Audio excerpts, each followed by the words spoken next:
Hello guys, welcome back. In this video, I will show you how to choose the right WordPress and WooCommerce event bookings plugin.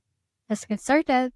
So you can head over to your WooCommerce product or plugin marketplace and search in here for event.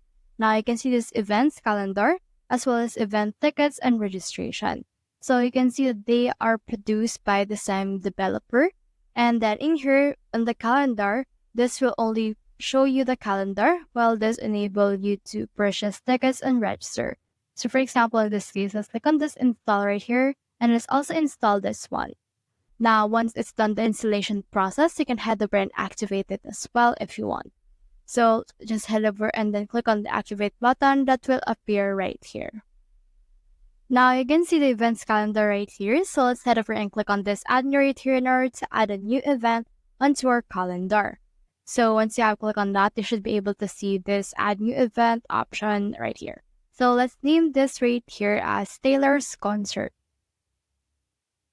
So head over and then just name it however you want.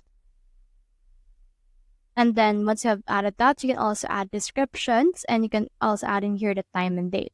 So let's put the time and date as June 30, and the time will be from 7 p.m. until 9 p.m. And now from in there, you can add a venue name. So for example, let's put in here MOA. And then you can also select in here country. For me, I'll just put in here Philippines. And then in here, just fill up all of these things right here, as well as this organizer, event website, and also this right here. So you can click on this new RSVP in order to make sure that there will be a payment gateway for the tickets that you can have for this. So you can start the sale at June 20 at this particular time, and then end the sale at around June 23 at this particular time as well. So you can also put in here capacity that you want.